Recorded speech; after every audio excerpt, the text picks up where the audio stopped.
much faith in the name of the road because we were just on Fish Road. I don't think there's any fish back there. Good morning, good morning. Three amigos going to breakfast. Where are we headed? What's it called? Big Al's or something? We're going to go grab breakfast, meet Sarah, and then take a chiropractor's appointment if we're driving down this road. And what are we going to do? Snowmobiling. Go check out the Sugarbush by Snowmobile, which should be fun. You know how snowmobiles and I get along so well. Getting warmer already. Big D's and Austin saved the day. No credit cards. They're making sure you know this. Oh, look at that. They're lined up. Yeah. He's not messing around. I want a yellow one. Strike me as a yellow snowmobile kind of guy. Look at this. If you were to look from this side, Okay. that kind of upper baseline, lower baseline, and then the second tap house system lays out further west. So actually, if you're looking this way right now, you're looking south from east to west. Okay. So we're like at the top of the mountain. Or not mountain, but the top of the We're hill. at the bottom. We're down here. There is a little bit more of a valley down here. This is I the got top. you. So it's actually kind of reverse. Everybody thinks, well, that's north because it's going up. Well, no, that's south. Okay. That's the way the... So it's north facing. I got you. Cool. I like the manure spreader system. Yeah. So you probably understand this part, but everything gets a colloquial name, Yes. right? Yeah. And so there's an old manure spreader sitting out there. It's been there for 50 years. This is the manure spreader section. That's a manure spreader. I love it. How long would these? Somebody called this one Land Before Time. Yes, because we bought 10 acres of stuff that had never been harvested, and it was like stark difference. We went in and took out the veneer and we got it down to about 80 basal area, which I think is healthy for this woods. But that was the Land Before Time, because you drive by it and you just like to... Big sugar maples. Far Mr. Fred, west. you asked a question? How long are these main lines? So- Roughly, just No longer than 1,000, but on average, let me just give you one little pass over. 230 main lines, probably 160,000 feet. Every 20 feet is an entrance, average. right here. No, on the main line. On the main line. Oh, okay. Yeah, On your an laterals, entrance, on a your lateral laterals. entrance. Okay. So a saddle. Yeah. Yeah, 4.2 to 4.5 taps per Oh, cool. main. So we tried, strive for 5. Yeah. But some of the areas are thinner, some are a little heavy. So if you just do the raw math, you come back to 31 to 32,000 taps. So 3/4, 1 inch. Yeah, I've got 3/4, most of it. There are some 1 inchers that I ran about 13 or 1,400 feet up on top. We'll go buy them. Just because it made no sense to try to establish 3/4 lines. I knew I couldn't go over 1,000. There's pretty good trees up there. So I just ran a 1 inch main line. More like a Quebec model where they run them 4,000 feet. There's nobody in Quebec would do this. Nobody put in 3/4 main lines. Just wouldn't. They run 1 inch main lines, 2,000 feet. I don't know. So how far is it between 5 and 6 and so on? Roughly. Generally 100, 120 feet. Okay. So 120 feet between main lines. So that's coming off wet dry. The green is wet dry. Yeah. Well, this is cool. This is set up like somebody who is the one doing the work. I went with lane systems after so these were our first 2 installments. Brad Right. helped me lay them out. And once we got into about year 3, I went with lane systems for accessibility. Plus, these are way more vertical. These are more lateral in nature. These outperform these. Not Gotcha. that these are horrible, but steep is great. Yeah. Steep and straight. And you just like you run lateral, right? So you want to run, to me, you want to run your wet dries equally, because we talked about, vacuum assist. Well, once you get that pole going, and gravity fall, you're going to aid your vacuum. That's why I can pretty much run 11 or 12,000 taps on that same pump back there. And it outperforms these up here that are just more lateral in nature. So is EL East Lane? Yeah. West lane. West lane. Yep. Far west. Far west. So obviously far west was done at the point where we thought maybe that was it, right? Well, that's the far west. No, there's more west. Far west extension. Yep. Added that in. I love this. What is this one? That's flat rock, because there's a great big flat rock there. I love it. When I say flat rock, it's bigger than this building. It's just flat. Huge. And this is all just a limestone shelf Okay. up here. I don't know if you guys from Rudyard, did you look back this way? See that big Is that base? is that the bluffs? Is that what the bluff is? Yeah. Okay. We'll be right up on top of it. That's awesome. And it's What's metro system mean? so my woods manager, there's things going this way and things going this way and then that way. He's like, it's like Metro Airport. I like it. It's the Metro. And if you want to really add to your tap totals for the day, you go to the Metro because you don't have to walk very far for a tree. Lower baseline. So the second sap house then, you're running underground All the way back. all the way back It to... loops into the first sap house and then it follows up. Okay. Okay. Yep. So you have a submersible pump slash releaser Yep. right here. Well, and back here, we release into an open top tank to get rid of the vacuum, and then we pump it. The first sap house, I can keep up with it pumping with vacuum on it. Now, if I had more distance to go, I wouldn't do that. Our challenge back here, I'll show you today, is that all of this feeds into there. Those are our best performing segments. Like a 1,200 gallon open top tank and a 40 gallon a minute 2-horse under it. It won't keep up. Now, most days, yeah. And once you get to a point where you got the ice out and that big heavy influx when it finally warms up, it kind of creeps away, and pretty soon it handles it. But a surge tank there would be a huge, huge asset. This one here is pumping about anywhere from 7 to 7,200 taps, depending on how we tap that year. We might leave some doubles out, whatever. This one here is about 65 to 6,600. This one here is about 11,000, and this one out here is, 50, right around 5,000.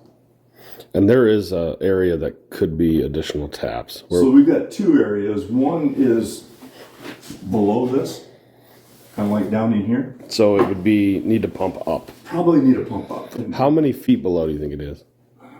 Not substantial, probably no more than 20 feet, but you still can't get it.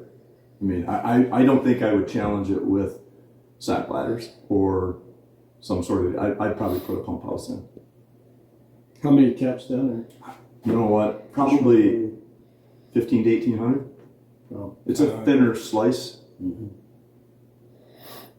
And then I think Brad was telling me that could potentially get up to like 40, 45,000. Yeah, there's some more on top, but with outside of our property boundaries, so it would have to be lease agreements and stuff, which there are some here. I don't know if you've talked to Jared. No. Yeah, there's some lease agreements now with my former business partner. He owned all this land Okay. and sold it to us, but some of our taps were already on segments that were his. I got So you. we've just maintained it.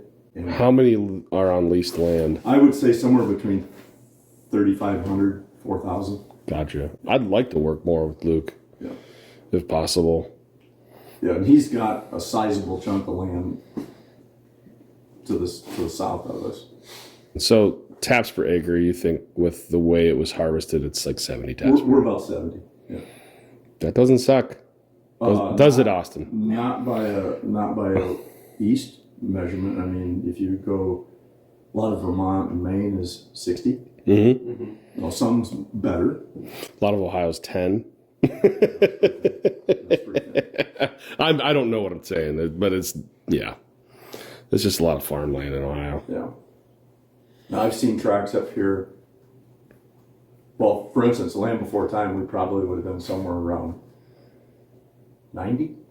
Wow. But I didn't think it made good sense because it wasn't the healthiest woods, and you got to open up canopy. Yeah, it probably helped the trees that were there Yeah. to grow faster. Do you have access around the whole sugar bush? Mm-hmm. Like there's a path around the whole thing? Yeah, we're about it. Are you kidding me? And then there's trails in it, but we're not going to wander around too much today. And everybody Sure. wants. We'll go where we can, but there might be some trees down. I'm out here Sure. doing that in a month. So Snowmobiles hate me. why? I don't know. They're like horses. Well, maybe because you leave them in the woods for 9 months at a time. That's probably not helping. I don't know, man. I'm somewhat of a snowmobile junkie. Are you? I'm a vintage collector. I've got 8 John Deeres. There's 2 Tundras out there. Plus, I like the Ski-Doos. Yeah, my grandfather had a Ski-Doo. It was a Nordic, 1970 Nordic. Mm. And then I have a friend who's a Ski-Doo junkie. So I just gave him my Scandic because I'm just like, when I need a snowmobile, I'm coming to you. Number 1 rule, staying warm. What is it? Don't get cold. It sounds stupid, but the truth is it's way easier to stay warm than it is to get I didn't bring my leotards. So we have breakfast with Sarah. And yeah, she's a rock star. Rock star. And we're going to snowmobile. Let's take a look at the lineup here. My buddy Mark will love this. Lindy is a vintage snowmobile snob.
So it's kind of odd that there's a sap house this close to the sugar house, but the way that this first segment laid out, it was more linear.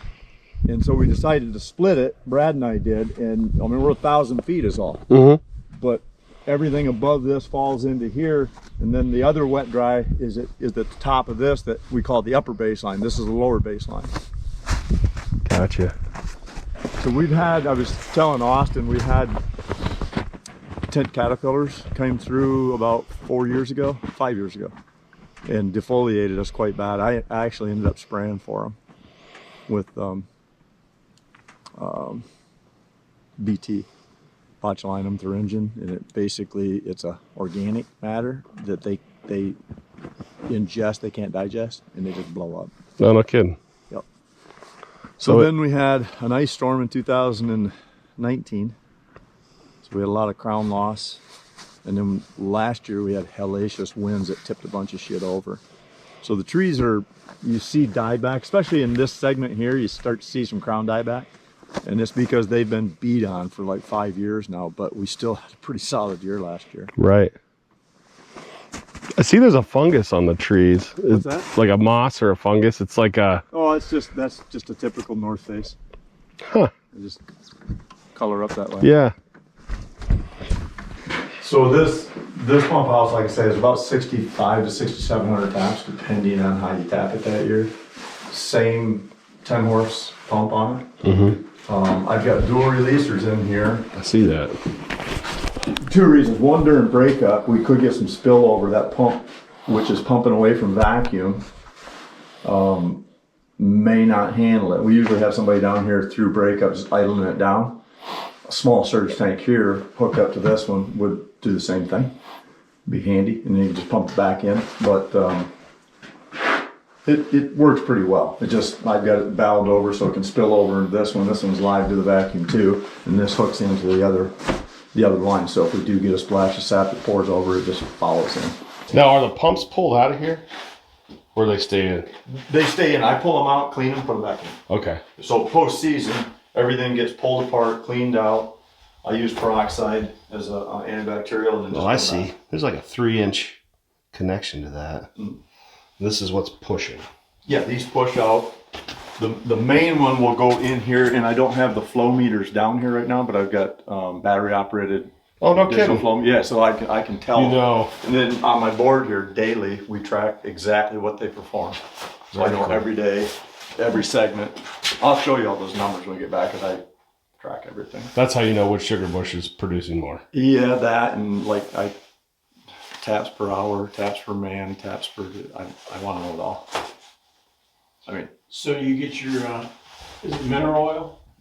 Yeah, it's a mineral. I buy it right from Airblow. Or use by it. the drum? No, I just buy 5-gallon buckets because Well, how much did it take in this guy? it takes probably 10 gallons to fill it, but you don't have to change it out, replace it, because it's got filtration and it's pretty clean. I see. And I put in a double valve separator here to pull the water off, so daily we pull the water off the bottom so that condensate gets the hell out of there. Cool. And during the heat of the day, like late season, when it's really warm out, when it's making a lot of condensate, we'll have to do it 3 or 4 times. So you don't fill up and start sucking water into your veins and gum everything up. So you don't have this climate control. I imagine it makes quite a bit of heat, doesn't it? It does. There's a small fan right there. Oh, there we are. Okay. And I do have heat in all these buildings. This is baseboard. It doesn't take a lot of air to aspirate this. And on a real, let's say it gets up to 60 degrees when I'm making syrup, I'll just open the damn door. So there's 100 amps in here. Yeah. Well, like I said, their mistake was letting me guide the staking gal through the woods, because she didn't know what she was doing. So I said, well, here, I'll get the GPS. I'll show you right where we go. Well, I knew where my sap houses were going to be. So they plowed in right where I wanted them to. That's awesome. Cool. Yeah. Now, are you responsible for the power from where it starts way over there, like a mile or something? We're responsible as to, If there's any problems, you got to fix them. no, it's their line. It's just underground rather than overhead. Really? Yeah. Who's the power company? Cloverland Electric. Okay. Huh. So they will maintain it. Say you lose power, they're going to come in and. Huh. Yeah. And then where it died at our place, because it came from there and died here, nobody on this road had power. Well, then our neighbor, who's from Toledo, so trucking, he lives up on a lake up here, he wanted power. So they let me go through and put the GPS coordinates, and he's got overland power 9/10 of a mile from our place, off of us. I mean, not off of our meters or anything. The main line just keeps running. Yeah. And then 2 neighbors now on the road have taken it, because once I got it out to the easement, I can't stop them from getting it. Now, they have to set transformers Yeah. to boost it back up. Cool. Yeah, these are pretty simplistic deals. It doesn't take much to maintain them. So these aren't bad little pump houses there, Austin. And there's live water from the well in the back. Oh, no kidding. Yeah, so I've got That's real nice. yeah, for cleaning purposes. Yeah, and right. Yeah. Is that on that artesian guy? Yeah. We'll go back there next. There's a drain in the floor. Yep. Sweet. Yep. Concrete, little concrete pump house here, Austin. Well, you can't bring a bed back.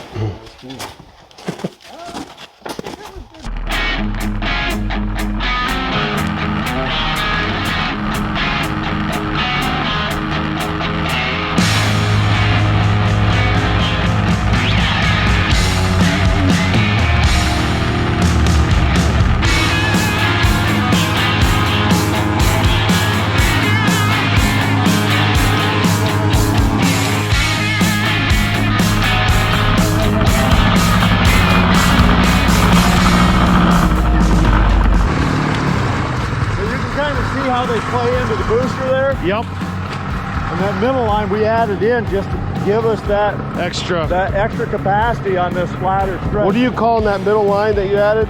Overflow.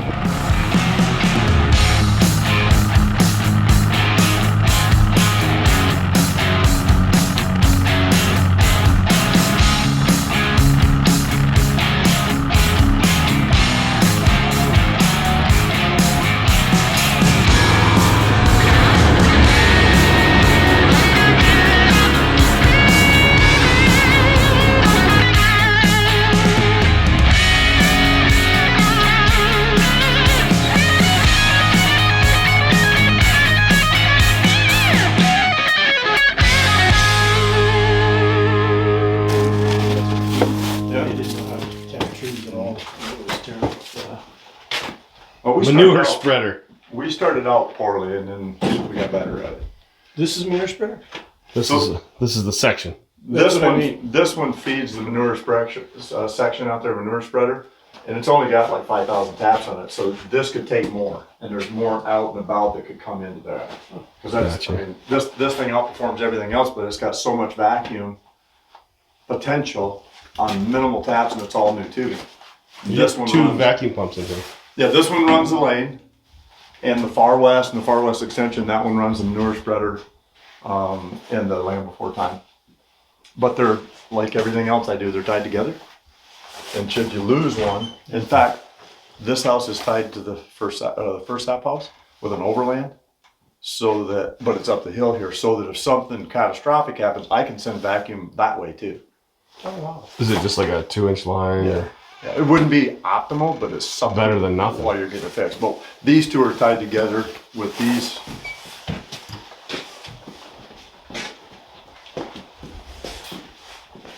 Are you good?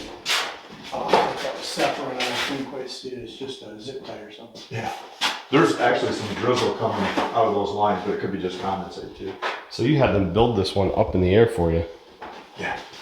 Yeah, I've got a tank pump underneath. This is a 40-gallon a minute 2-horse, and nothing's connected. All my tank lines have been cleaned and set aside, but they all fire into these manifolds with flow meters, and then dump into the tank, so I know which segment's given, you know what. This is the last one he built for me, but each one of these has a primary pump and an overflow pump, we call it, or secondary. And they all merge into the same place. So if things are really bad, the other pump just kicks on and just forces more. How many taps are coming into this pump house? 17,000. Now, is this one you didn't think the pump quite handled when It doesn't handle. broke? That's why I put in this, an overflow line. And that hooks into the other sap line here. The problem is that pollute that line. You did what? It would pollute that line. It would instantly make it not a fresh line. Now we've had to do it, but this is where a surge tank on the outside with that pump firing to the surge tank, and the surge tank dumping back into this on some pressure differential or some sort of. Once it caught up. You could do it manually, or you could do it on a float switch. You can do it a lot of different ways. Once it caught up and it's maintaining, then that would start dumping back into here and follow through. From experience, what size tank would you need out there? I wouldn't probably go with anything less than 10,000 gallons. Oh, wow. Because there could be days where there's 17,000 taps, and let's say a 24-hour period, we've had some 2-gallon runs. So I'm talking about 34,000. Wow. So I'd like at least a third of that, maybe. Maybe not quite a third, but So this place in West Virginia I was telling you about a minute ago, their answer was shut off the vacuum pumps. well, that's never an answer. Our answer right now is to meter it down. We've got valves on the inside here, so you can idle it down. In a sense, you're doing the same thing, but you're just trying to help this breathe a little bit. Twice last year, my brother-in-law, I taught him how to run this station. There's a lot going on. He never left there because even during the heat of the day, we just couldn't keep up. Those are good days. Even with this? Or you didn't have that yet? No, that's been there. I didn't want to fire into that second line. That's why I say a surge tank, so you don't have to meter things down, because we gave up, I don't know how much, there's no way to equate it, Right. but you gotta do what So you gotta felt do. giving up some was better than getting that line dirty? At times, yeah, because it's gonna be a one-day deal if I sour that line. Now, we did use it a couple times last year, and then I switch over, clean the other line. Clean the other one. I got a chem doser that's all rigged up. And so I can pump, I wouldn't use bleach during season because it's too hard to get back out. But in season, I use peroxide and shove it through. It does some kill and helps, you know, it's not perfect, but then I can flush that back out. I've got it written with the organic, I've got to run it 3 times the amount of water. So I can run 2,700 gallons through it. Behind it. Yeah, and I can run a lot more than that. And if I've got time on my side, I just let it run. It's water. Yeah. Yeah, because you're never going to run out. Well, for instance, right now,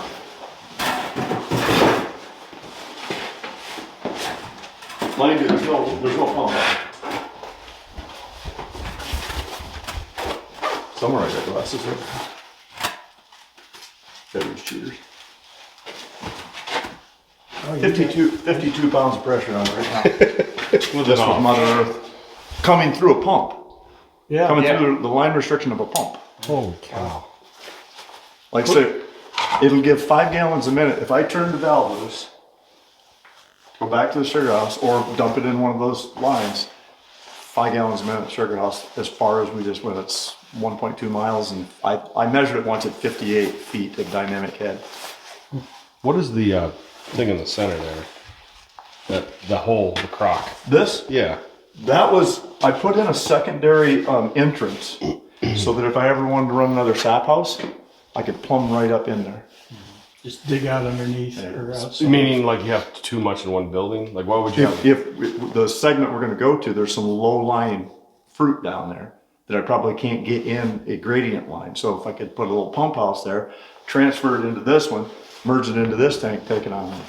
All those things are possible. That's why I buried that in there 8 years ago or whenever I built this. But I let them bring the well line up through there too. Did you ever run a sponge or anything through some of these lines? I haven't, but you can. You could vacuum one through. We did. Yeah, not a bad policy. I bleach the hell out of it postseason. I'll fill this up and zip it up pretty good, like 400 parts per million. Send it, let it bake in there, flush it, do it again, and get most of the biofilm out. Most, not all. Well, you gotta have some froggy stuff in the beginning for next year. Usually the beginning, I'll come down here and I'll peroxide it. I'll turn the chemical and kind of like freshen the line back up and I just run water for a day. And then you're back to, I mean, I'm sure there's a biomatter somewhere on the inside of that line. Sure. I don't know about all this shoddy craftsmanship with these. Kind of a valve Nazi. I like my. It reminds me of Sloan up in Vermont. That guy they said he had 250,000 feet of PVC in his sugar house. I've never been there. My son has been to jail, but I've never been there. High level, low level? Well, look it up here. This is Different type of probe. a better type of probe. I don't know. So he had these probes, when Matthew built this, he had these probes right in the splash zone. And when this thing is cutting loose, like when it's screaming, that splash will give you enough connectivity to fire you up. And I finally started moving probes around until I found a place that I could make them work. We have had an issue this year. We had a different type of probe that has like a little housing on top, and probe went bad, or wiring to it went bad, or something went bad. And then we opened it up, tried to fix it. Well, it's all sealed unit, can't rewire it. It's just ruined. This would be far nicer to just, but we had to replace a probe and then one of the submersible pumps that's in one of these. And then we had to replace the submersible pump in another one. And when I put the probe back in, it has a different like overpressure discharge. And I was doing the same thing. It'd blow right up the wall and then come off and nail that probe. Really? So you could run it completely dry, but it would be going 60 hertz because it thinks it's... Yep. Like I said, I just played around until I found where I wanted probes and to just, on top of it, I had to move. Yeah, we had two of the pumps that's in here. We had one, we had the electric motor go bad. Went and got the motor and fixed it. And then the other one, we had the other half burned something inside of it and wouldn't bound up on us. So I saw you had a couple pumps in the shells. I like backups. We're a long ways from support, and so those are just backups. Yeah. I might have backups for the backups. I'm not sure. You know how many pumps I've replaced? I've had to replace... It's because you have backups. I had... So that second releaser in the first sap house was in here originally. That was my first iteration here. And I had some contactors melt down on me one night and had to fix those up. But I do a good job of cleaning and making sure everything is tidied up at the end of the season and stuff. And so the vacuum in here feeds this manifold, but I can throw that valve right there and grab vacuum from the other pump should I need it, should something happen, until I get things repaired, and I've never had that happen. So there's 17,000 taps that come into this pump house. Roughly, I think that's the math. Wow. And about 13 something that comes to the front too. Did you do any duplicate lines underground for fiber optic or telecommunications? No, I didn't. Might have been a mistake. Would have been nice. Accumulation. Yep, so the bottom one is the lane in the far west, and the top one is the LBT in the manure spreader. So I think this is what we need to do at Beaumont. Put a manifold. Well, there's a manifold near identical to the bottom one there. The problem is it's inside the sugar house, like against the wall. So you have 4 joints right there. Well, you start getting leaks there and it ice balls, but you can't. It's kind of hard to pull the whole thing off the wall mid-season, and so we keep putting duct seal putty on it and try to seal it up. But So over there's the it's water I outside. hear. That's just your bleed off pressure. Yep, that's just the relief. Holy cow. Never wavered. All right, so we're just gonna ride the low trail all the way out to, we'll go through the land before time, and then we're gonna turn and go uphill. And what I'm trying